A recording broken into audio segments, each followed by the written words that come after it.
Hi, this is Dale Guiducci, and I am a certified trainer with Apricot Solar. I've got a series of 3 videos that I'm going to share with you, but the first video, this one right here, is going to be how to analyze a utility bill. Why do I start out with that? Because the information you get from a homeowner's utility bill is it's that's the information that you're going to use to build your proposal, and the more accurate this information is, the better your proposal. The more accurate your proposal is, the better job you can do for the homeowner, and the better job you can do for yourself in terms of your commission. So it's super important that you take the time with the utility bill up front. The second video is going to be some other prerequisite steps that you're going to want to take before you actually start building the client's design and come up with the financing numbers and all of that. Again, if you do your homework up front, the rest of the job is so much more easy, so much more accurate. You're going to do a great job for the homeowner, and you're going to do a great job for your trainee and your own pocketbook and their pocketbook too. So everybody benefits from this. That's why I'm doing this, and I've learned this in over the course of doing about 35 to 40 proposals and going, what is the best system here? Because at the beginning I wasn't as organized as I am now, and I didn't realize what I know now. So hopefully this is really going to help you out. So the first thing to understand is that your utility bills are going to come in all shapes, sizes, and colors, right? They're just going to be very, very different. But if you focus on the end game, and I'll share the end game with you in a minute.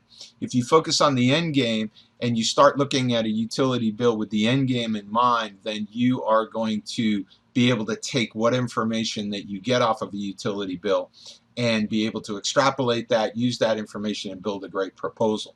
Having said that, the more information that you can get from your homeowner, from the trainee that's forwarding these utility bills to you, the better off you're going to be. Ideally, you want 1 year's worth of kilowatt hour usage and 1 year's worth of cost every single month. If you can do that, that's going to be awesome. If you can't do that, then you've got to be able to extrapolate that information. So I'm going to show you this first utility bill. So on the top of the utility bill is the electric service, and at the bottom or underneath that is the gas service. Now, we're not concerned about gas, are we? So we want to focus on the electric service. Not all utility bills will have gas because not all homeowners have gas, right? So we're focused on the electric service. Now let's start on this right-hand box first of all, this box right here. This is 1 month's worth of usage. So we can see that in that month they got 2,856 kilowatt hours, and they were charged $433.12. Well, that's a nice easy calculation. 433.12 divided by that number of kilowatt hours, you come out with a cost per kilowatt hour. But what you don't have yet is you don't have the rest of the year, but you do have a graph. Now, I've come to realize that these graphs aren't 100% accurate, and it's also on your part doing some guessing, because you have to take this green line here. It says current year is in green. You got to take this green line and then put a little ruler on your screen so that you can shoot over here and see, well, about how many kilowatt hours is that? So it's kind of a guesstimate, but it's a whole lot better than just working off of 1 month. So you want to grab all those kilowatt hours, right? Now I'm going to show you a very systematic way of doing this in notating kilowatt hours and costs every single month here in just a minute. I made up a nice form for you, so I'm making it as easy as I possibly can. But this is an example, and it's a common example of the type of utility bill that you're going to get. Let's look at another one here. So this utility bill is similar in that on the left-hand side you see that you have all these costs. I mean, with this particular utility company, I mean, there's not only the cost for the kilowatt hours, but there's a ton of additional fees as well, and that is, that's just what happens with utilities these days, right? But you can see a total charge for electric services at the bottom, $142.43. Over here you can see how many kilowatt hours they use total. So there's some off-peak usage, There's some on-peak usage, which is between 4 and 7 p.m. Monday through Friday. So they charge a different rate for that, but a total kilowatts of 821. So if you divide 142.43 divided by 821, you can come up with a cost per kilowatt hour. And you do have a graph, right? So you, again, you using a little ruler or even a piece of paper, some sort of straight edge on your computer, you can, like this month of January, you can come right over here and say, okay, 25 kilowatt hours per day, because this doesn't give you a whole month. Now you got to multiply that times 30, which is 750. So 750 kilowatts for January, etc. February, March, April, May. You've got to do that calculation in order to have the most accurate number of kilowatt hours every single month. Okay, now again, you only have 1 month's worth of cost here. So you've got to understand 142 divided by 821 is X amount per kilowatt hour, and then take all the rest of your kilowatt hours and multiply that out. Okay, so this one is not as complete as you would like to have it, certainly. You would love to have somebody give you 12 months worth of cost and 12 months worth of kilowatt hours. It's a beautiful thing because now you know it's completely accurate. But if you can only get this from a homeowner or a trainee sends this in, you can work with it. You can work with it. Now let's go to one that's a lot better, right? I'm sure the homeowner got this from the utility company, but it's a readout of every month for a year, starting in August up here, August 18th or August of 2022. It has the kilowatt hours and the amount that's paid. Okay, and you go to July, same thing, June, same thing. Now, so you got all your kilowatt hours. That's a beautiful thing. Now, one thing of note is that you see a bunch of these 213.35, 213.35, right, for several months down here as well, up here as well. What does that mean? Well, it means that they're on a budget bill. So they have, you know, their utility company offers them a ability to pay one fixed monthly payment throughout the course of mainly you know, not the whole year, because you gotta you know, kind of fix that, right? But it's meaning when I say fix it, so 213.35 is not necessarily their actual cost for that month, but the utilities company is letting them budget that 213.35. But you can see here in July they needed to make that up, right? Because there was a gap in this 213.35. It really wasn't the total cost of the utility. So 438.30 they had to pay. And then down here, 429.90. But we do have all the kilowatts, and if we add up all this money throughout the course of a year, we see that, hey, they have an overall cost of X. You know, divide that by the total number of kilowatts. We have a nice kilowatt per hour rate that we can go by. Here is the creme de la creme. If you can get something like this, you want to call up your trainee and pat them on the back and congratulate them, give them a gold star or whatever, because now you have, wow, you have actual numbers. But there's still something I want to point out to you on this. You have the usage, real energy in kilowatt hours throughout the course of the year. That's wonderful. Now, that's not a cost now. That's the number of kilowatt hours. You can see that they're all .00. So it's not a dollar amount. It's the number of kilowatt hours that this homeowner is using every single month. You do have a price per kilowatt hour. In other words, that's their baseline charge per kilowatt hour is 8 cents. But that's not what the homeowner is paying for their energy. Okay, because it does take that 8 cents, in this case times 1701, and says, okay, $136.08. Well, but that's not their total bill, is it? Because they have a service charge of $39, state and local taxes, Operation Roundup program, right? So a total bill of $186. So this 8 cents actually turns into 0.109 cents per kilowatt hour. There's a delivery fee.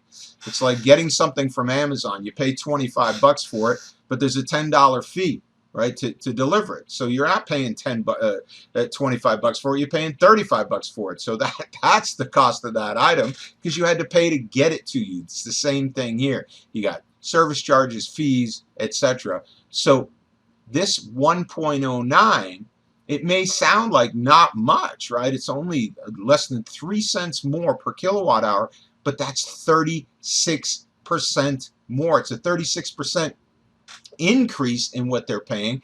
And if you think about it, you take all these kilowatt hours, let's say, I don't know if this is, I don't know, close to 10,000, maybe 12,000 kilowatt hours a year. You multiply that times 25 years. Now you add in that extra 36%. It's very, very meaningful. So that is why I came up with a solar proposal intake form. On your solar proposal intake form, you want the name, street, city, state, zip, email address, and phone.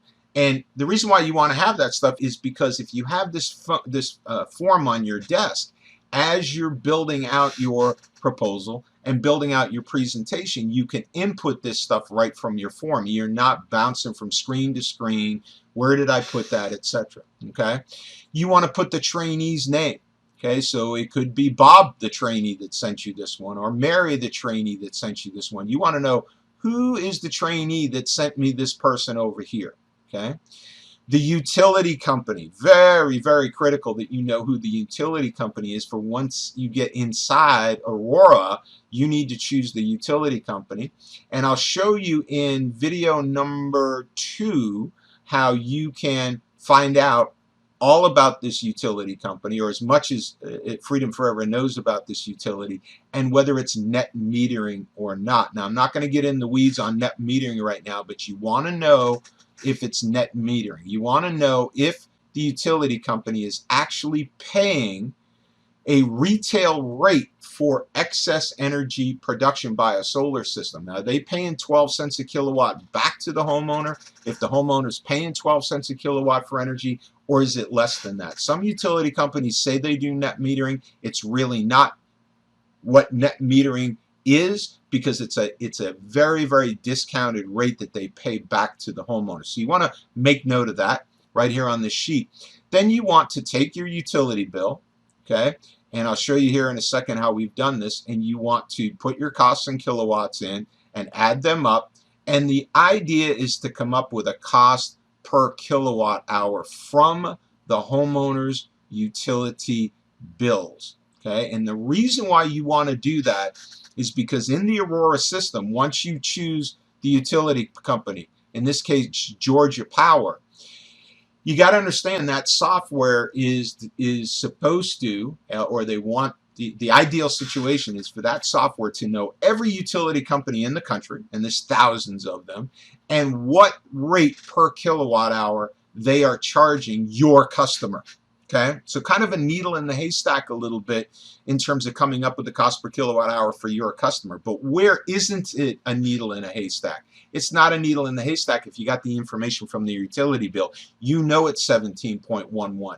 So if you go into Aurora and you choose Georgia Power and it's only saying, hey, we charge this customer 14 cents per kilowatt hour, but you know for a fact that it's 17 cents per kilowatt hour, that is a huge, huge difference in the deal that you're going to be presenting to your homeowner. That's a huge, huge difference in the comparison between their monthly payment that they're paying right now and trying to lower that monthly payment through building them and designing for them a solar system. If you're, in this case, let's say you put in Georgia Power into Aurora and it said they were paying 13 cents per kilowatt hour. Well, it's going to share with them an average monthly bill a lot less than what they're actually paying. That's why it's great to have these costs here as well, right? That you got a total 6-month cost here, a total 6-month cost here. You add it up right here, and you just, let's just say you divide that by 12. Well, you're going to know what they're paying per month. But in Aurora, it might say they're paying less, because all you did was put in kilowatt hours, and Aurora is saying they're paying 14 cents per kilowatt hour, but because you did your homework and because you got accurate information, you know it's more. And you can make an adjustment inside the Aurora system to actually reflect the actual cost per kilowatt hour that that customer is paying. Now when you go to price your system, now you're competing against a higher monthly actual monthly bill that the homeowner is paying now. Hopefully that makes sense. If it doesn't, it will. Okay, so I tell you here how to take these numbers and work with them, divide them up, and how do you come up with the cost per kilowatt hour. You got another thing right here, panel type. Now we don't have anything written right here, but I'm going to show you in video number 2 how to find the panel type, right? In other words, what panel, this is in Georgia, what panel is Freedom Forever installing in Georgia? Well, you want to write that down, right? Because that's the panel you're going to have to choose when you're building your system. Additional adders. Okay, you're going to learn adders and learn that there's a distance adder in some cases. If the homeowner lives a certain distance away from the closest Freedom Forever location, they're going to charge, on Tier 2, they're going to charge an additional $1,000. If they're way out, I think Tier 3 is actually $3,000 or maybe $3,500. As well as in some cases, if you're building a system on a home and it needs 3 roof planes to build out the system, 4 roof planes to build out the system instead of just 2, it's an additional $300 adder for each roof plane. So you want to make note of that right on your intake form so you have that. And then in some cases, this bottom right here, it says additional incentives. Some states, cities, and utility companies actually offer rebates and incentives as well on top of the 30% from the government. So you'll find out about that in the Aurora system, and I'll show you that in video number 2. So this is what it looks like, right? You have this kind of a bill on your left-hand side. You got your kilowatt hours. You know, we start over here with January. Let's find January. January is what? 1,176 kilowatt hours. You write it down. It's 213.35. You write it down. Then you go to February. 847 right here. 213 right here. You add all, you fill in the blanks basically. Add all this up at the bottom. Get a total annual cost. Get a total annual kilowatt hours that the homeowner is using. Divide that up, and boom, we have a very accurate cost per kilowatt hour. So when we go into the system, when we go into Aurora, we know, hey, listen, if that's telling us they're only paying 13 cents, 14 cents, 15 cents a kilowatt hour, or maybe it's going to tell us that they're paying 19 cents, we know better. We know better. We've got the right cost per kilowatt hour. We also know our utility company. We know it's not net metering. We know our trainee.